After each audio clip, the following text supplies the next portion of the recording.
Not all games are the same, so it's okay for y'all to write that this one hurts a little bit more. It does. Because of the crowd, because of what's at stake, because of how we played in the first half and how we didn't come out with the result that we wanted. So it does hurt. It puts us in a spot where I think coming into a bye week, we're going to go one direction or the other with 7 games left. And it's good that we have this bye week. It's not, again, the result. It's some things that have kept creeping up that we thought were not going to creep up anymore. So we'll get them fixed during the extra day on Thursday. But being with our team and being together is the most important thing we can be right now. But it does hurt more. It's okay for people to say that. And if you say that it doesn't, I don't think you're being real honest. Talking about hitting the open week, I know y'all were playing some really good basketball before you hit the long stretch, and then have since then kind of gone through a tough stretch. Is it is it kind of, I know then you were saying you wanted to keep on playing because y'all are playing so well. Is it nice now to at least get some time to, after this tough stretch? It is. Yeah, time to meet and time to look at film and time to show some things and time not just to talk about it, but let's really do get it fixed. I also don't think that I don't think we're playing that bad. I just think we're playing pretty good teams. And it's one or two things that magnify. And it's the problem is it's some things that we've done over and over, late in games, in second halves. But I do think we're still playing pretty good. I just think we're playing teams that are also pretty good. So with the time off, I think that's what we got to reflect on. Is it that we're playing bad, or is it that we're losing? If you're playing good and you're not winning, there's direction to go. If we're not playing good, then that's a different thing.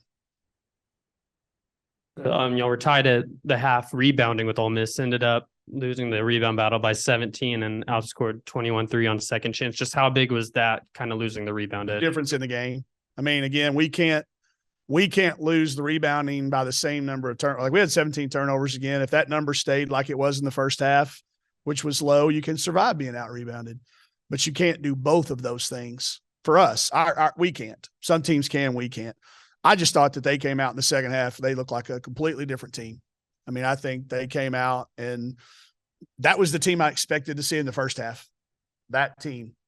It took them a half to get it, but they certainly came out, dominated. Again, as a coach, I made a lot of errors because I started trying to kind of play the possession game a little bit in the second half. Error. Shouldn't have done that. We pre-decided before the game ever started with the bye game coming up that our starters would go as many minutes as they could. I talked to them each individually before the game, said, how many are you good for? And they all said, as many as you need. And, I don't want to get lost in it. Obviously there were some great performances, Erynn's career performance, but she would trade it for one more rebound or one more made free throw. I promise you. I don't want to stand up here or set up here. Sorry. That was not right. I don't want to set up here and woe is me. And it's the reason we haven't had a players only meeting or a come to Jesus talk. We're not in panic mode. I think we're still playing good. Somebody's going to have to walk in and convince me that we're not. And I know we're not winning. Is this 4 in a row or 5? I know we're not getting the result that we want, but I still think we're playing okay. Now, I may watch film and I may have some assistants and I may have some staff come in and prove to me otherwise. But to be where we're at with the stuff that we still have ahead of us, it would sure be a shame to start blaming each other and packing it in and start making plans for next year. There's still too much ahead of us. We're still in position to do a lot of good things. I don't know how the standings stand as of right now, but I know we're done playing number 1, number 2, number 3, and number 4. We're done. And that's not saying anything else about who we have left to play. They can use this bulletin board material if they want, but that's not what I'm saying at all. I'm just saying we've played some good teams. And I think Ole Miss is a good team. I mean, you guys made a big play. It seemed like the crowd got really loud. Could you just Oh, talk about the support and the engagement that you guys have received this season? you know, that's what one thing our kids were saying over there, how hard it is to go out there now and sign autographs. And then a couple of our leaders stepped up and said, but we got to do it. And you do. There's so many kids who this was their first time to see us or their second time to see us and their first time to get autographs. And if you go out there with a, because we lost mentality, I'm going to act a certain way, we're not setting a very good example for these young kids and for the parents that stuck around to get the autographs. It almost carried us to a huge victory. Our marketing staff has done such a great job doing what they do. It makes a difference for us, but for some reason we've been better on the road this year than at home. That's a fact. This is five. You've had a lead late. The other two being LSU and South Carolina. Have you thought about that? And has there been any sort of substance to that? Add South Florida in there, add Oregon in there. There's more that we've had leads, and yes, it's kept me up. I'm gut wrenched. I feel like it all falls on me as their head coach. When you're up 19 to get them home, or when you're up 4, or you're up 5, or you're up 3, to tell them the right thing. And I haven't found that common denominator to do it. So I take it very hard, and I am gut wrenched right now. Maybe more so than any game that I've ever been a part of. And that's just saying that's how much this game could have meant to us. So to me, if it doesn't mean anything, it's not going to hurt. But yeah, I've thought about it. I'm wondering what I'm doing wrong. Should I? I mean, I will replay this game until we play again. Wondering, that's my greatest fear in all my life. Anybody that knows me knows that my greatest fear is that I'm doing it wrong. So there's probably something to it. We'll figure it out. Obviously, exploded for 37, but she's having a really good year on the whole. Just what have you seen in her change from last season to this season? We were talking about how improved she is. Started this summer when she worked in our office. I've brought that up to, and probably not in this room, but a couple of different people that write stories. She had an internship that she ended up in our office working 400 hours, and we got to see a different side of Erynn. And I think she got to see a different side of what we do. And then, this is a kid that's writing a great story. She's been here with us since early on. I think she's maturing, and we don't always get to see kids mature. I saw Lex Tolfrey out there. Lex is mature now. She wasn't when she was here. She is now. I think we're getting to see Erynn at her beginning of her maturity. She wants it. She works a little harder than she's worked in the past. She takes it more personal. And she was having a great year last year before she got hurt. I think she was headed to this before she got hurt. And now she's healthy, and our kids have confidence playing through her. And that is a massive game. That is a massive game. And I won't let it be lost in the fact that the outcome wasn't what we wanted with her. But she's also going to be the first to say, I could have done this or I could have done that. We walked off the court. She was saying that was my girl that got the layup at the buzzer. She took responsibility. In the past, she wouldn't have taken responsibility, and that's maturity. Coach, you mentioned Erynn's big performance. Just how much does it hurt when you have a player put up that type of game and it not result in a victory? You're going to have to go to the thesaurus. I can't think of anything other than gut wrenched. I mean, that's just how I feel. Like I'm numb from the waist down. I'm just gut wrenched for us, for our kids, because we did play hard and we did a lot of really good things. So it hurts. It's hard. It's never been harder to not win in society these days. But what we always talk about is when we do it and we move on. We don't let it affect how we get on the bus. We don't have to get on a bus here, but I don't want our kids to walk out of here without realizing that there was a lot of good in today. But I'm devastated. In the game, you talked about how the Crimson Tide forced, I think it was 14 steals, and you said that your team needed to be careful because Ole Miss was going to try to steal it from you guys. And I think you guys had 17 turnovers. Just what have you seen from your team in that aspect these last 2 games? And I know you need to go back and look at the film, but just initial observation, what do you think needs to change? Or what is it that you guys are doing wrong? yeah, maybe I've overestimated our ability to attack. You know, our decision making may be at fault. Could be the plays we're calling. Maybe we're not that team. Maybe we're not that team that can attack. Maybe we need to. Maybe we're not functioning as fast as we've been able to in the past. Maybe we do need to walk it up. I'm going to be open to all options at this point because we still have something to play for. And I don't want to be that stubborn person that just says it's worked in the past, or, I mean, we're going to have to, maybe there's something to it. If there's a common denominator, you know. Erynn said that we all need to be to find our roles. I think is what she said. Is a game like she had today? Could that lead to other players, having a little bit more impetus at critical times in the game? I don't know. I'll have to ask her what she meant by that, because we had meetings last week and thought everything was pretty clear. Could just be something that she was feeling. I don't know. I'll talk to her about it, but I do think our kids know what's expected of them individually. I think they've got a pretty clear picture. I write them a card every single game that's different. Every single night before we play, I take about 3 hours and write for them what is expected. So I can't fathom that our roles aren't known. Maybe living up to them is a different thing. Maybe that's what she's talking about.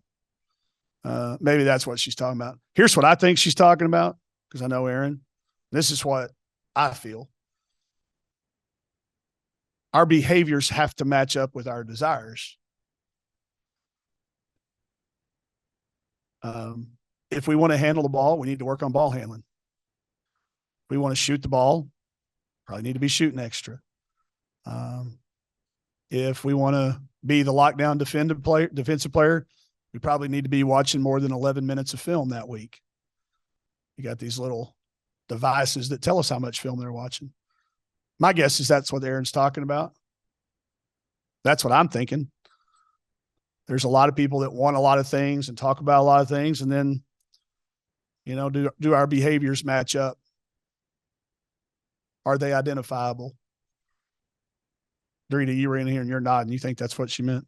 You can write that down, Grant, that Dorita thinks that too. So I think that's what she's talking about.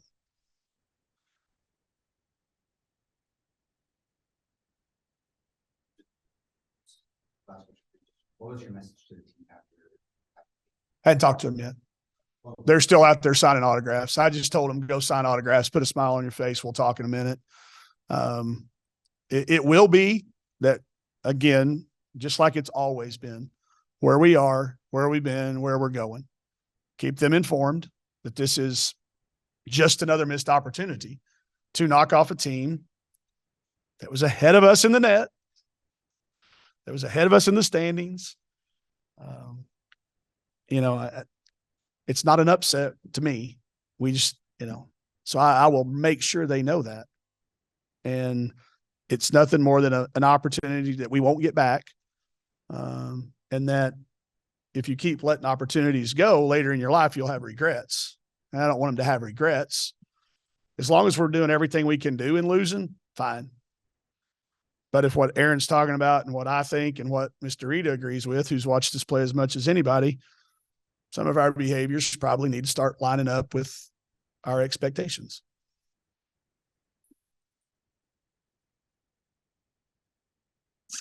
All right. Losing 4 in a row, just what will it take to kind of get this thing back on track? I just think finishing games. I think we get comfortable sometimes, and if we would just play how we play when we got our best for 40 minutes, whatever that takes, we'll be good. Talking about playing at your best, that second quarter, it seemed like y'all were really rolling. Just what were y'all doing well then? Intensity. We all was playing hard. We all wanted it, and I think it kind of, after halftime, it kind of dropped. We were trying to pick it back up throughout the game, but Ole Miss is a good team, so yeah. And I know you played with Marquisha. She had a pretty big game, had 20 points. Just what did she think out there? She did pretty well. I've always been Marquisha's biggest fan. Like, that's my sister, so happy for her. I think she deserves it. She's a good player. one of the most productive players, not only in the SEC but in the country. How do you feel? I know it's hard to feel good after a loss, but how do you feel you sort of bounced back from your injury last year and your progression? I think before my injury, I was playing good, and when I got hurt, I was hurt. Like it was bad. So all I could think about this summer was getting back to myself. Working hard, with Simone all the time. I grown close to Simone, love her. So and just playing my game. I know I can do it. So every night I come on the court, I'm just trying to do what I know I could do. Sam combined for like 9 assists. I think 8 of those were to each other. Could you just talk about y'all's connection on the court? We got chemistry. Like I know what she gonna do and she know what I'm gonna do. So I think when you play with somebody like that, it's easy to and she know I got her back. So whenever she throw the ball up, she know I'm gonna get it. So it makes her job easier and it makes my job easier when she cut and I pass it to her and she score her layup. So and also her popping off for threes. So What do you feel like was just the biggest difference between that really strong first half and then the second half when you put the comeback together? Like I said, I just think we got comfortable. We're winning by this much. I don't think we was thinking that, but that's what it felt like was happening. And getting stops. I think we let them score multiple times in a row and we wasn't scoring often. So when they're scoring and we're not, that's how they get back in the game. Is there something that they were giving you or that was working well for you tonight that allowed you to have this career high? No, I just take what they give me. Like, I don't go in the game thinking like, oh, I'm gonna do this, like whatever they give me. And a lot of teams think they starting to scout me, so they try to cut this off and they don't know I can do this. So I just love it. How were you been on the Rockets at 8 at halftime and then they out rebounded 25-8 in the second half? Just what was the difference on the glass for the first and second? At the beginning, we were all getting in there. The guards were getting in there, helping me and Sailor, tipping balls around. We was all getting them. And then when they started driving, it caused me or Sailor to come help. So we were out of position to get back in the play to get the rebounds and everybody else was just standing. So we need to work on, me getting back in the play and our guards trying to do as much as they can. You ever scored 37 in any level before? I was a bucket in high school. I'm gonna have to check on that. I might. Ooh, that's a good question. Not sure, but I know it's one of me. I mean, one of few. Is there anything the older players can maybe do to the younger players to get the kind of intensity you're talking about in the first half to go through the whole game? Mm-hmm. I think we all just need to find our roles on the team, whatever it is. Everybody's not going to be a scorer. Everybody is better than somebody at something. So when we could find with everybody on the team, we need to have everybody have a role. So when we find our roles on the team, I think we'll be good. And when we execute our roles well, we'll be tough to guard and to beat. You got 500 for 3 months.